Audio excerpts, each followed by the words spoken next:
Put simply, our healthcare problem is our deficit problem. Nothing else even comes close. With the adoption of healthcare reform legislation, it is more important than ever that we find ways to reform our healthcare system. Otherwise, costs of healthcare, including the cost of newly enacted benefits and subsidies, will continue to rise, putting our fiscal outlook at even greater risk.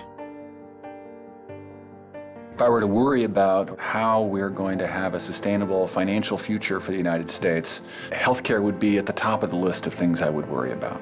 Well, I would say long-term, the story is overwhelmingly a story of healthcare. Our healthcare costs are way out of line with the rest of the world, and they're projected to get even more out of line in coming decades.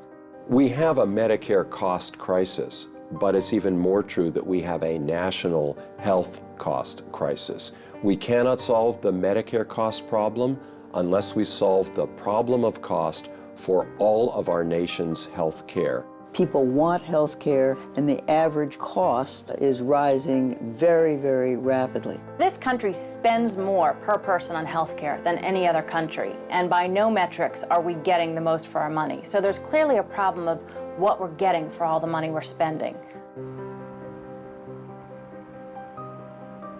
As educated as I feel like I am, I still feel disenfranchised from the conversation. I don't think I could even get involved with it. The healthcare conversation, because you don't understand it. Don't get it. There's this feeling of all these benefits that we used to get are getting harder and harder and harder to come by because of the costs. And I don't know where the costs lie. Is it the fault of the insurance companies, or is it the fault of the medical providers because they're doing unnecessary things? It's kind of hard to sort it out.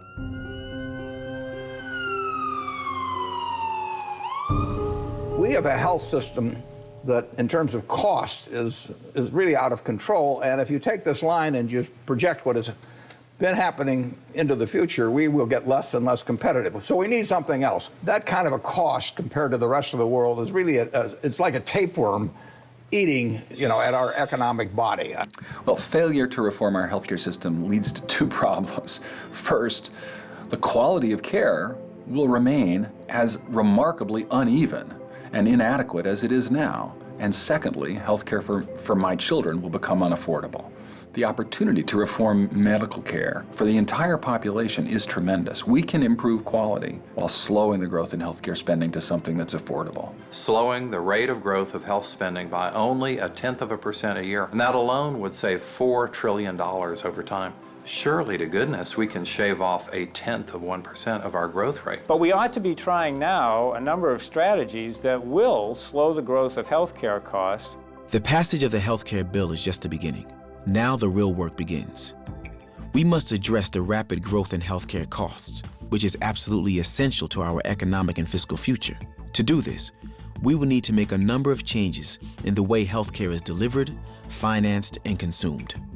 We have to look at the way we pay our doctors and our hospitals. The current way we pay for most healthcare in the United States is with an individual fee for a specific service, referred to as fee-for-service medicine. We pay hospitals that way, by and large, and we pay physicians that way. That rewards physicians for doing more services regardless of whether they're beneficial to the individual patient or not. It rewards hospitals for keeping their beds full, even if it's better for the patients not to be readmitted. And one of the most important things for the public and for the profession to understand is that more is not necessarily better when it comes to health. We basically have a delivery system which rewards quantity over quality and does not tie quality to value. So we need to move away from fee-for-service payment. The second issue is that we have a fragmented delivery system where hospitals, physicians, nursing homes, each are working independently with no coordination among them. So the fragmentation in the U.S. healthcare delivery system is one of the problems we think is so important to address. Electronic medical records have tremendous potential to help with the problems faced by American healthcare. So by providing a common record that all of the physicians who are taking care of you can see could markedly improve coordination. If you have a chronic illness, you need your care taken care of over months and years, and we have no accountability anywhere in the system to improve your care as an individual.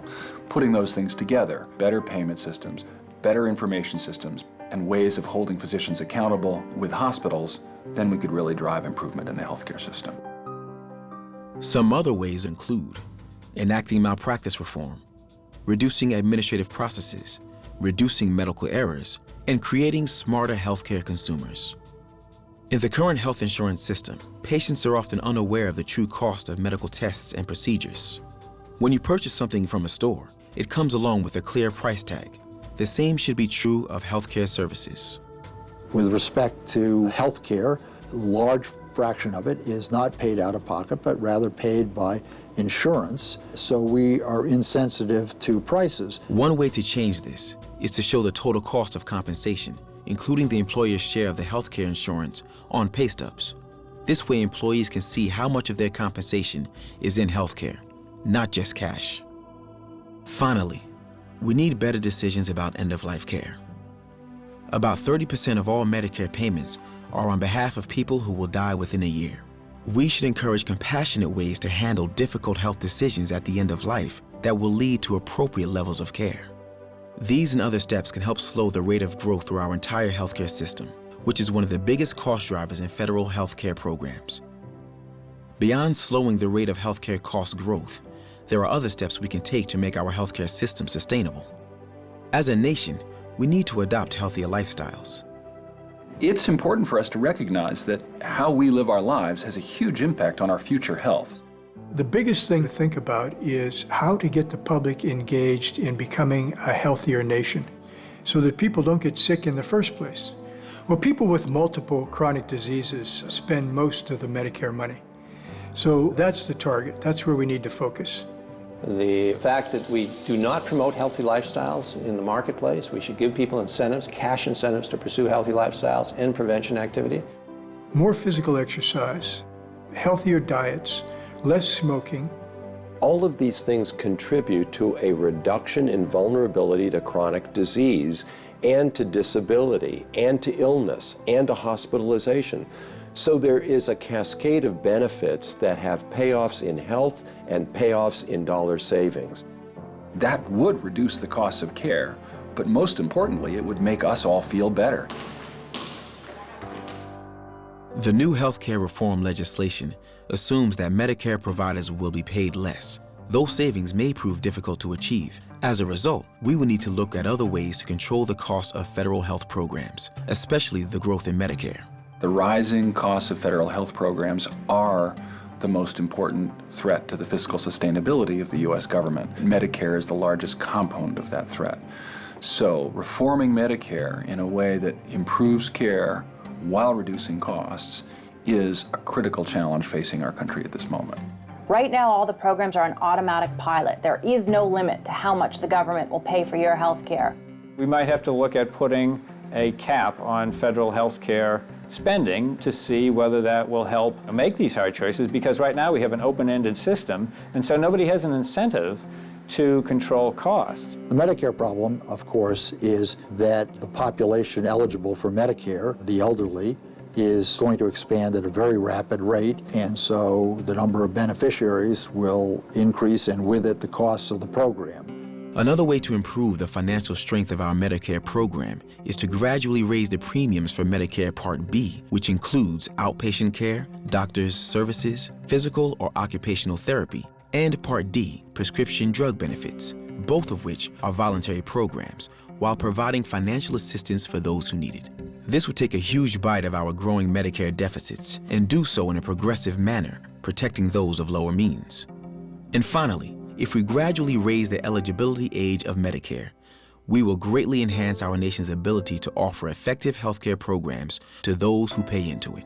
This is not something that should be phased in quickly. It could be phased in over the next 10 to 20 years in an effort to give those who would be affected more time to plan for the changes. Reforming Medicare is essentially the same as trying to reform our healthcare system.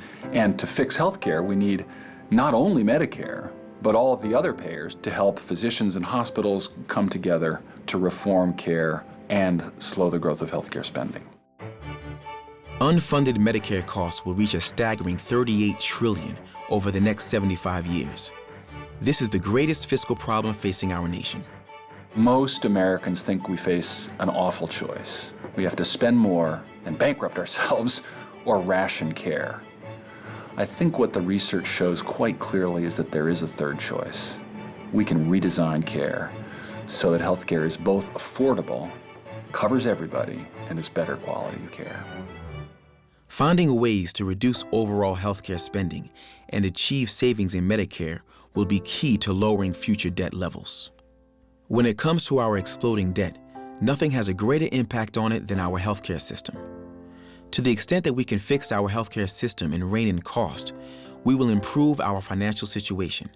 However, whatever we don't fix through healthcare, Social Security, and our defense and other spending policies, we will have to make up in the area of taxes.